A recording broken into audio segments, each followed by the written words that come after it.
Wow, how about that? Huh? Y'all can at least smile a little bit now. Come on now. Let's get a little smile out of this. We've walked in here many a times and not been able to smile. We're smiling today. All right, first of all, I just, obviously want to thank y'all for coming out and covering us, covering this program and direction this program's heading. There's no doubt, I've been saying that this program is in college football, you trend upwards or you trend downwards, and this no doubt this team is trending upwards, and I've been saying that for quite some time.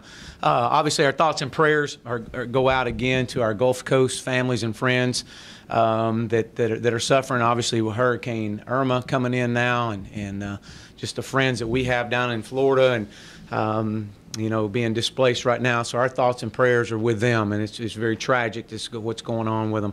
And then another thing that I really want to bring up is Leonard Parks.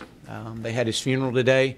I was unable to attend, obviously, but was able to fly up yesterday afternoon and go to the viewing and visit with the family. And very sad.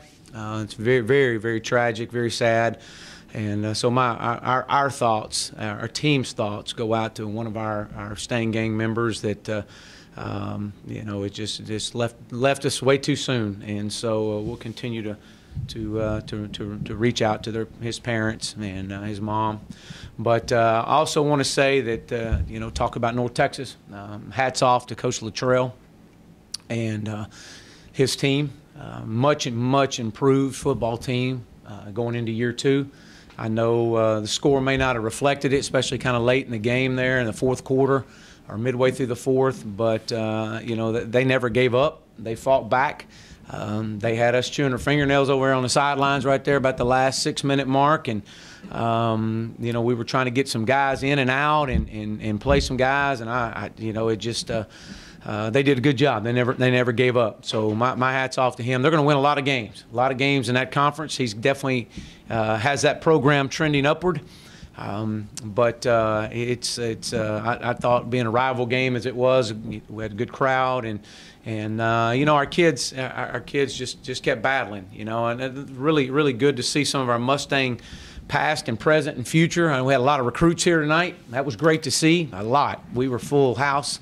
Our honorary captain was Craig Swan, linebacker out of Quitman, and his family were here, and his message that he gave to our players was great yesterday. And then again, for the second week in a row, 20-plus members of our team that have played for me over each of the last couple of years were on that sidelines right there and cheering and high-fiving and celebrating. And this is so much about them and all our former players as it is about anybody else. But to be 2-0, 2-0 for the second time in 20 years, it's we got a lot of guys on this team that weren't alive when the last time SMU was 2-0, and that's when I went back and looked at that stat this week. It was amazing. This is only the third time in 30 years.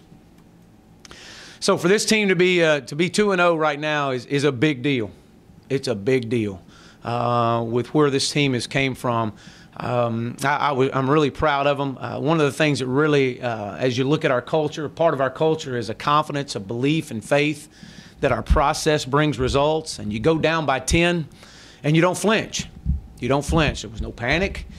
We just got back out there. All we have to do is play plays, just one play at a time. That's all we need. They were prepared. North Texas had a great plan. They were going to mix up their coverage on us, but they were also prepared to stop the run.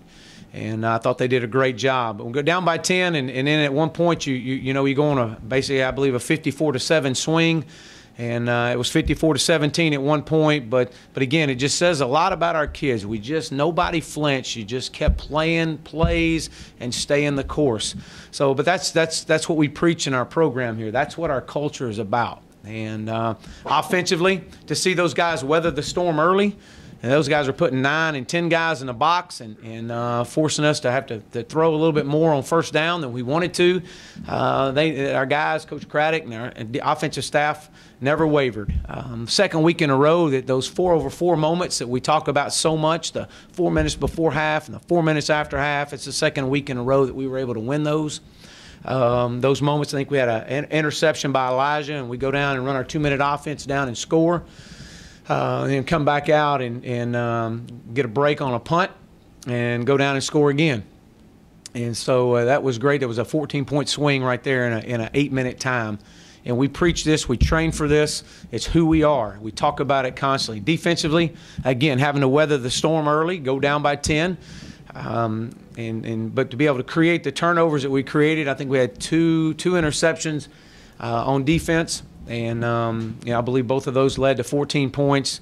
Again, stressing those 4-over-4 moments to be able to gird it up in those times that are so critical. I thought our staff, Coach Malone, and those guys did a good job of making some adjustments at halftime, and our kids played it. And that's something we haven't done a very good job of since we've been here, is just making halftime adjustments.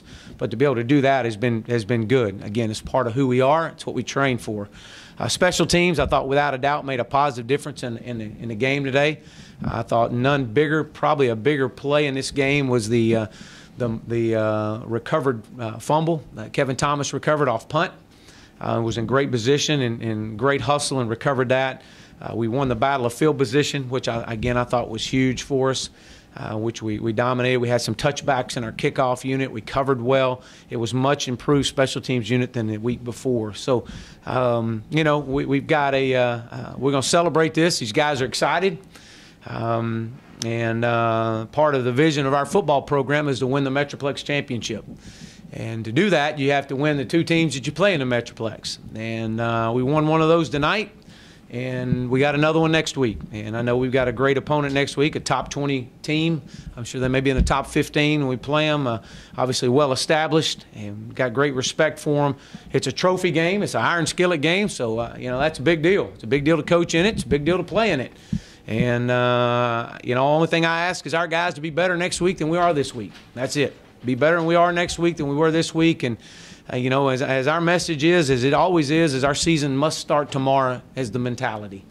And to come in here with that great attitude, ready to go, and be ready to go for this next week. So with that, I'll open up for questions. What did you see from Cortland's side today? Was it just an all-around game for him? Well, I thought, he had an edge about him before the game. I do know that. And, it was time, and in big ball games like this, you ask for your playmakers to step up and make plays. And he did that. There's no doubt about that. I think he showed why he's an All-American. I think he showed why he's one of the best wide receivers in all of college football. But it was good to see him break free and make some plays as we knew he can and has shown to. And when the game's on the line, it's more than just about Cortland. I think you saw, and looking at the stats, I think Trey Quinn had a really good game. I think he's a great compliment. James Prochet had a good game. So, but yeah, Cortland definitely showed why he's an All-American. You talk a lot about the history of the program. He passed Jerry Levias today on the all-time touchdown list. What does that mean in terms of the history of this program? Well, I think when you look at the history of this program and the direction this program is going, it's two different things. The history of this program and obviously what Jerry has meant to not just SMU but to college football in general. And to see that, I didn't even know that. So to see that is remarkable, and I know Jerry would be extremely proud of that. If someone was going to break it, it needs to be him, and I know he's extremely excited about that. But again, it's moving forward with this football team is really what this thing's about. It seemed like before Cortland's first touchdown, including I think a couple plays right before it, he and one of the DBs from North Texas were talking back and forth, and then he ends up breaking the tackle for that first long touchdown. Is he the kind of guy that feeds off of that? Does that drive his engine a little bit with the other teams in his ear? Yeah, well, we actually had tried to tell him to calm down a little bit, but he's just a competitor, as all these guys are. And when you're building a program like we're building, and you got a guy of his magnitude and the type of player that he is, he's a competitor and he wants the ball.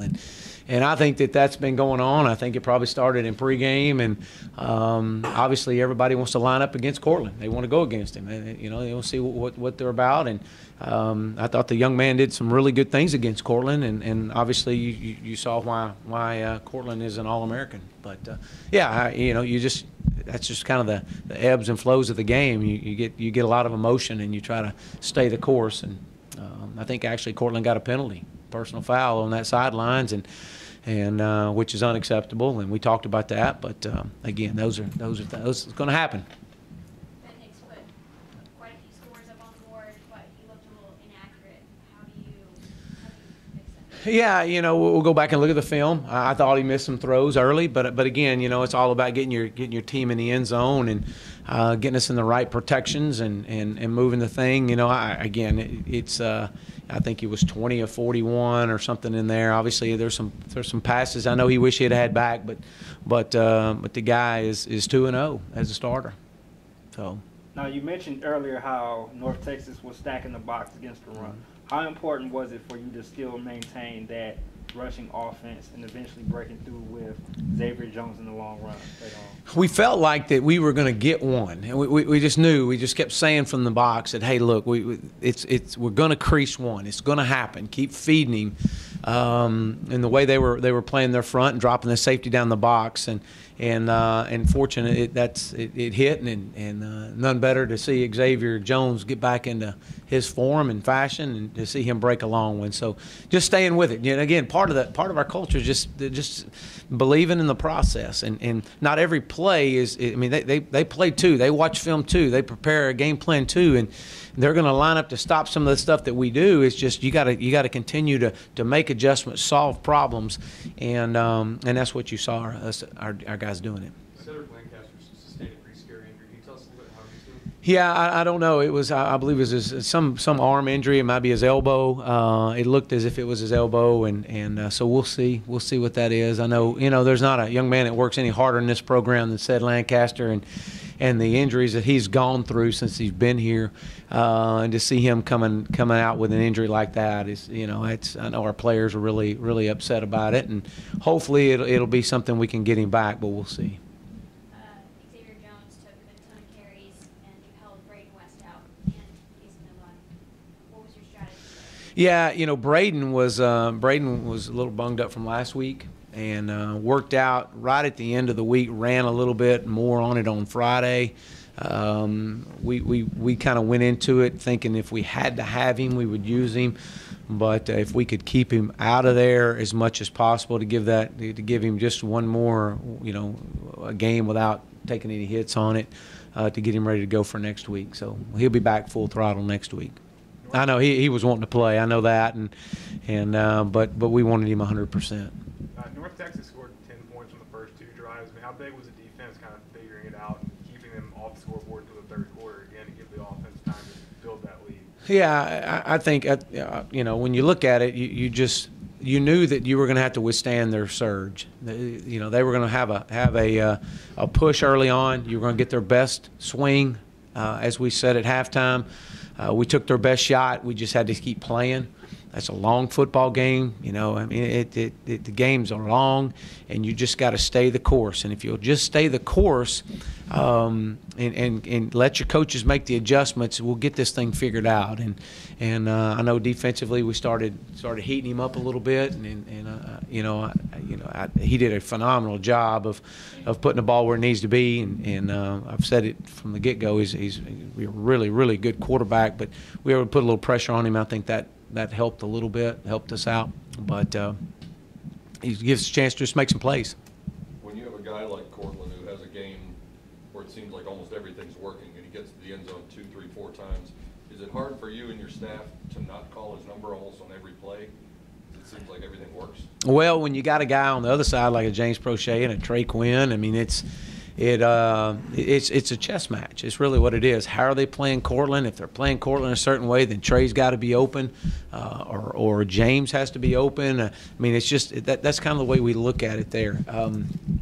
But it is. It really is. It's hard to say, hey, let's keep feeding 16. But you got some other really good ones too that are making some key catches. I don't know what our third down conversion was tonight, but I know Trey Quinn had some key third down catches for us tonight. So let's see. I don't know our third down conversion. We were 9 of 18, so that's pretty good. When you look at this, it's definitely a better. Our goal, I believe, is 45, 47%. So it's pretty good right there. UNT had a really big week rushing the ball last week, but you guys followed them up nicely today. How were you able to do that? just trying to move our front and play a lot of guys up front D line wise. Our backers had to make plays. We were going to have to mix up some things in our coverages. You have to pressure, but you had to pick and choose when you pressured. I thought their offensive line did some good things early on. We kind of thought we could get to him a little quicker in the game, but those guys did a good job sliding and picking up our protections. But running the ball like that, we felt like that the best part of their football team was obviously their quarterback and their running backs, and we had to stop the run game. And we did. I think we did a really good job with that tonight. And again, there's a lot of things we made mistakes on. Don't get me wrong. We're a long way from where we want to be, but when you play in a game like this, a rival game, two schools that are so close, there's some give and take all the way through the game, and you just got to keep playing. When you think about the history of football at this school, I think Brad circulated a note. This is the first time SMU has scored 50 points or more 2 weeks in a row. Are you surprised by that, and what does that mean to you that it's your offense that did it? Yeah, I really am. I didn't know that. Brad told me when I walked in here. I am surprised with it, but again, it says a lot about our players believing in us as coaches. It says a lot about our coaches and the relationship they have with our players, and just the belief that truly the love that these guys have. I mean, we use love in our program quite a bit. These guys love their staff, and our staff loves our players, and I mean it's truly a joy to come to work with these guys every day, and win, lose or draw. Now we've had our fair share now. As I've walked in here many a times, but the one thing that hasn't changed is the way we care for these young men, and the way that they care for their staff, and how much they love this coaching staff. And so it's a belief, and they got to believe in what we're doing. And offensively, we know we've been explosive. That's just been who we are ever since as far back as you can think of when we started running this offense. We've been explosive at Lake Travis and Stephenville and Tulsa and Clemson and now here. So we knew that it's just it takes time, and but to get these guys and get the rhythm in and get our system fully installed. So I'm actually shocked, but hey, it just means there's more opportunities. So I'm proud of these guys. You've talked about cleaning up your mistakes from last week and not making them this week. Do you think you guys did that? Well, I don't know. We'll look at it and see. I think we made some mistakes late in the game that I know that we wish we'd had back. But I think there was some things that we can do better, and there will be constantly. But we'll take the video. We'll watch it. We'll get better because of it. We'll be back out on the practice field tomorrow night, putting this one to bed and moving on, because that's what you have to do. You have to move on in this business. You can celebrate for a few hours, and you show up in the morning or tomorrow, and you'll walk into a staff meeting, and I promise you, every coach's head is going to be held high, and they're going to be disappointed in the effort, or not necessarily the effort. They'll be disappointed in maybe their guys didn't play as well as they thought, or made some mistakes they shouldn't have made. But man, it doesn't matter. You're 2-0, and we'll keep getting better, and that's a great thing out of this. Thanks a lot, guys. All right, thank you. Go.